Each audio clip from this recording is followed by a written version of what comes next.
जब तक जान है तब तक जानना है, जानकार बनना है। जब तक प्राण है तब तक प्रतिष्ठा की रक्षा करनी है। प्रतिष्ठा की रक्षा तभी होगी जब आप ज्ञानवान होंगे, और ज्ञान भी आधा अधूरा ना हो, पूरा हो। जानकारी किसी भी क्षेत्र में हो, अधूरी ना हो। इसलिए शिक्षित व्यक्ति को कुछ ना कुछ नई बातें सीखते रहना चाहिए। एक व्यक्ति जो सामान्य एक परिवार में रहता है, परिवार में रहते रहते उसे किन किन बिंदुओं की आवश्यकता होती है। जैसे कभी लाइट गोल हो जाए तो फ्यूज तार लगाना पड़ता है, कभी उसका हीटर खराब हो जाए वो सुधारना पड़ता है, कभी कभी घर की छोटी छोटी चीज़ों पर हमें जानकारी नहीं होती है। जैसे परिवार के लिए कभी सोना खरीदना तो कैरेट क्या होती है यह हमें जानकारी नहीं होती है।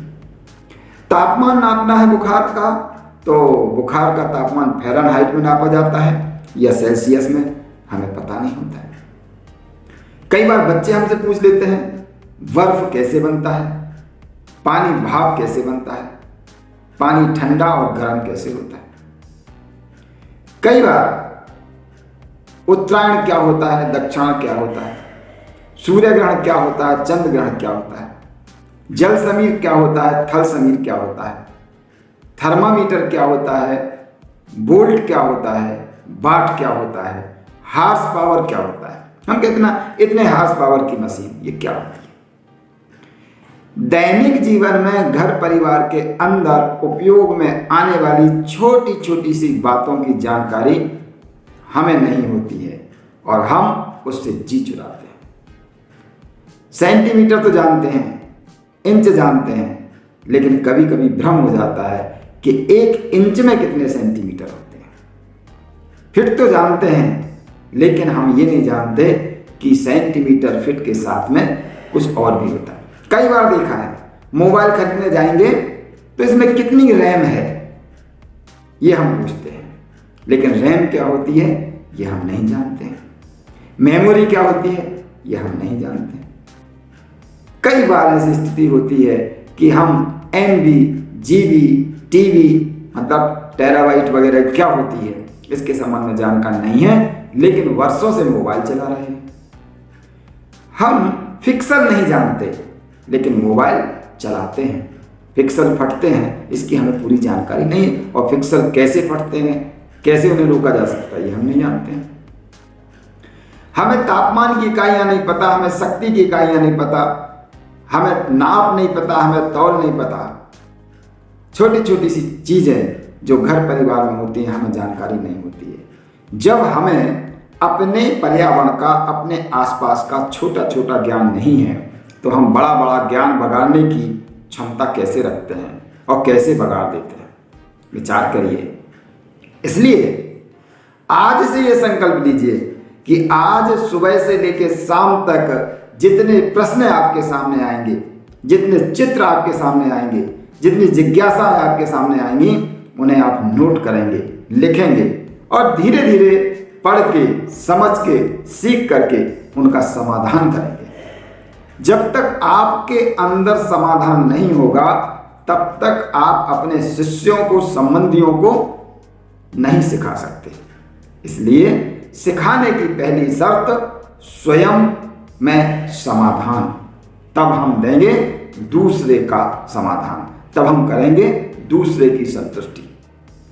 तो समाधान के लिए बहुत जरूरी है ज्ञान। ज्ञान का कुछ नहीं है, जनरल से 4 चरण होते हैं। पहला तो ज्ञान, जिसे हम सामान्यतः प्रमा कहते हैं। ज्ञान को दर्शन शास्त्र की भाषा में प्रमा कहा जाता है, और जो उस ज्ञान को जानता है उसे प्रमाता कहते हैं। ज्ञान से ज्ञाता, और ज्ञान को कहते हैं प्रमा, तो जो जानता है उसे प्रमाता कहते हैं। इसलिए गणित में एक शब्द चलता है, आपने सुना होगा, प्रमेय। प्रमेय मतलब जिसे जानना है, जिसे सिद्ध करना है, वह क्या कहलाता है, प्रमेय कहलाता है। हम कई बार कहते हैं कि किसी समकोण त्रिभुज में कर्ण का वर्ग अन्य दो भुजाओं के वर्गों के योग के बराबर होता है। हमने ऐसा रट लिया है, हमने ऐसा पढ़ लिया है और उसके बाद उसको हम सिद्ध भी कर देते हैं। लेकिन ये कैसे होता है, प्रयोग में करके दिखाइए। कभी यदि हम कहते हैं कि हमें दैनिक जीवन की व्यवहारिक कठिनाइयों को त्रिकोणमिति के माध्यम से हल करना है। उदाहरण के तौर पर एक बहुत बड़ा मंदिर है और आपको वहीं बैठ करके उस मंदिर की ऊंचाई बिना किसी साधन के ज्ञात करना है। एक निश्चित समय में आप उसे कैसे ज्ञात करेंगे?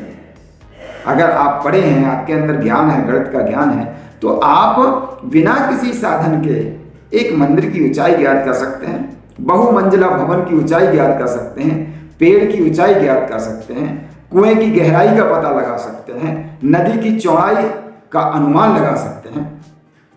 और ये छोटी छोटी सी चीजों के लिए गणित के विशिष्ट सिद्धांतों की आवश्यकता नहीं है, सामान्य गणित अपन को आना चाहिए। इसलिए इन चीजों को सिद्ध करने को, जानने को हम क्या कहते हैं? प्रमेय कहते हैं। प्रमा मतलब ज्ञान, प्रमाता मतलब ज्ञानवान, और प्रमेय मतलब जिसे हम जानना चाहते हैं। और प्रमाण, प्रमाण मतलब जानने का साधन। चार बातें अगर सही हैं, मतलब ज्ञान सही है, तो वह आपको अनुत्रित नहीं होने देगा, आपके चेहरे पर कभी सिकन नहीं आने देगा, हमेशा आपके अंदर मुस्कुराहट बना के रखेगा यदि आपका ज्ञान सही है। यदि आप ज्ञान में जो जानना चाहते हैं वह जानने के लिए आप जिन साधनों का प्रयोग करते हैं, जिन प्रमाणों का प्रयोग करते हैं, जिन तर्कों का प्रयोग करते हैं, अगर वो तर्क सही हैं, सटीक हैं, साधन सटीक हैं, तो आप सामने वाले को वो बात सिखा सकते हैं। सामान्यतः बहुत ज़्यादा सुनने में आता है, सहायक सामग्री का प्रयोग करें शिक्षक, सहायक सामग्री का प्रयोग करें शिक्षक। स्कूल में पढ़ाने वाले शिक्षकों के लिए सहायक सामग्री की कार्यशाला लगाई जाती है, गणित की प्रयोगशाला, भाषा की प्रयोगशाला, विज्ञान की तो प्रयोगशाला होती ही है। तो जब गणित की प्रयोगशाला होती है, आज तक कोई ने गणित की प्रयोगशाला देखी है क्या? गणित के प्रयोग किए हैं क्या? तो सामान्य सा ज्ञान गणित का हो, इसके लिए प्रायोगिक धरातल पर उतरना, विज्ञान का हो उसके प्रायोगिक धरातल पर उतरना, सामान्य जानकारी बच्चे को देना है तो प्रायोगिक धरातल पर उतरना, प्रमाण के साथ प्रस्तुत करना। और प्रमाण कैसा होना चाहिए? पवित्र होना चाहिए, पुष्ट होना चाहिए, और वह स्वयं परिपक्व होना चाहिए, अपरिवर्तनशील होना चाहिए। प्रमाण अपरिवर्तनशील हो, प्रमाण परिपक्व हो, प्रमाण पवित्र हो, और प्रमाण सहजता से उपलब्ध हो। ऐसा प्रमाण जो सहजता से, अब मान लीजिए चंद्रमा में गड्ढे हैं या चंद्रमा में मंगल में पानी है, ये ज्ञात करने के लिए प्रमाण की जरूरत है, तो मंगल में जाना होगा। तो ये तो थोड़ा सा असंभव, थोड़ा सा कठिन प्रमाण है। किसी भी तथ्य को, किसी भी तर्क को सिद्ध करने के लिए पवित्र, संभव, सुलभ, सरल ऐसे प्रमाण प्रस्तुत करना चाहिए, ऐसे तर्क प्रस्तुत करना चाहिए। और जब कोई चीज का प्रमाण ना मिले, जैसे मान लीजिए आपको मंगलयान पर पानी है या नहीं, इसका प्रमाण आप नहीं ला सकते। तारों की संख्या कितनी है, प्रमाणित नहीं कर सकते। मेरे सर में कितने बाल हैं, आप ये प्रमाणित नहीं कर सकते। भेड़ की खाल में जो ऊन है, ऊन में कितने रोम हैं, ये आप नहीं बता सकते। अनंत है, इनफिनिट है, ऐसा आप कह देते हैं, क्योंकि आप इसको नहीं बता सकते। जिस चीज को हम नहीं बता सकते हैं उसको जानने के लिए कुछ तो उपाय होगा, तो उसके लिए एक उपाय होता है अनुमान। प्रत्यक्ष प्रमाण के बाद दूसरा बिंदु आता है अनुमान। अनुमान क्या होता है? भ्रम से सत्यता की ओर जाने की जो पद्धति है वो अनुमान कहलाती है। हमने देखा कहीं पर कुछ चमक रहा है, मतलब कुछ चमकीला है, मतलब कोई धातु पड़ी हुई होगी। हमने देखा पहाड़ के उस पार दूर से धुआं उठ रहा है, मतलब कहीं आग लगी होगी। ऐसे कुछ आधारभूत सिम्टम्स देख करके हम इस बात का अंदर, कोई व्यक्ति हिल रहा है, कांप रहा है, उसको ठंड लग रही है, और ठंड का मौसम नहीं है फिर भी ठंड लग रही है, इसका मतलब इसे फीवर है। तो ऐसा करके हम क्या करते हैं, धीरे धीरे अनुमान लगाते हैं।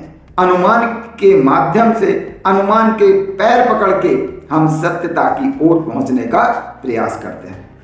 बीज गणित में क्या करते हैं, सामान्यतः यही तो करते हैं। माना कि पिता की आयु x है, माना कि नाव की गति y है, माना कि से शुरुआत करते हैं और मानते मानते सही जान जाते हैं। इसलिए कभी कभी अनुमान पद्धति भी सत्य ज्ञान के लिए, यथार्थ ज्ञान के लिए एक सीढ़ी का काम करती है। एक और विषय होता है उपमान। उपमान का मतलब क्या होता है, तुलना करना। तुलना करने के माध्यम से भी ज्ञान प्राप्त हो जाता है। तो तुलना करने से कैसे हो जाता है, तो इसका एक हास्यास्पद उदाहरण आता है कि एक व्यक्ति को खीर खिलाई गई। वो व्यक्ति अंधा था, अंधे को खीर खिलाई गई तो उसने खीर खाई, उसको बहुत स्वादिष्ट लगी। उसने पूछा यह खीर कैसी होती है, तो आदमी ने कहा मीठी होती है। मैं नहीं, मैं देख नहीं पाता हूं, मैं जानना चाहता हूं खीर होती कैसी है। तो अंधे व्यक्ति के लिए आंख वाले व्यक्ति ने बताया कि खीर सफेद होती है। अब अंधा क्या जाने सफेद क्या होता है, उसने पूछा सफेद क्या होता है, बोले सफेद नहीं जानते, वो बिल्कुल फक सफेद बगुले की तरह। अच्छा बगुले की तरह, बगुला कैसा होता, मैंने तो कभी बगुला नहीं देखा। अब अंधे व्यक्ति ने बगुला भी नहीं देखा तो प्रमाण लाया गया। प्रमाण क्या लाया गया, एक बगुले को पकड़ के लाए और अंधे व्यक्ति की गोदी में रख दिया। भाई देख लो ऐसा होता है बगुला। अच्छा, उसने ऐसा बगुले की गर्दन पर जो बहुत टेढ़ी टेढ़ी थी उसके ऊपर हाथ घुमाया। बोले अच्छा इतना टेढ़ा होता है बगुला, मतलब ये बगुले की तरह सफेद होती है खीर और मैंने इतनी टेढ़ी खीर खा ली और अच्छी लगी, ये कैसे हो गया। उसी से कहावत बन गई टेढ़ी खीर होना, मतलब किसी बात को सिद्धांत और व्यवहार के साथ समझाना कठिन होना। तो कभी कभी किसी भी ज्ञाता को ज्ञान का प्रमाणीकरण देना और समझाना कठिन भी हो सकता है यदि समुचित साधन ना हो, समुचित साधक ना हो। अच्छे साधक के लिए अच्छे साधनों की सहायता से सच्चा ज्ञान देना, यही वास्तव में शिक्षा का अर्थ है। शिक्षालयों का यही उपयोग है। समाज के लिए उपयोगी ज्ञान दिया जाए, प्रयोग के माध्यम से दिया जाए और घर परिवार दैनिक जीवन में उपयोग आने वाली छोटी छोटी सी जानकारियों के संबंध में पूर्णता से ज्ञान प्राप्त किया जाए। हम अपने कनिष्ठों के सामने, बच्चों के सामने कभी अनुत्तरित ना हों। अगर हम अनुत्तरित होते हैं और बार बार अनुत्तरित होते हैं तो उनकी दृष्टि में हमारा सम्मान भी कम होता है। इसलिए ज्ञानवान बनिए, सम्मानित बनिए। नमस्कार।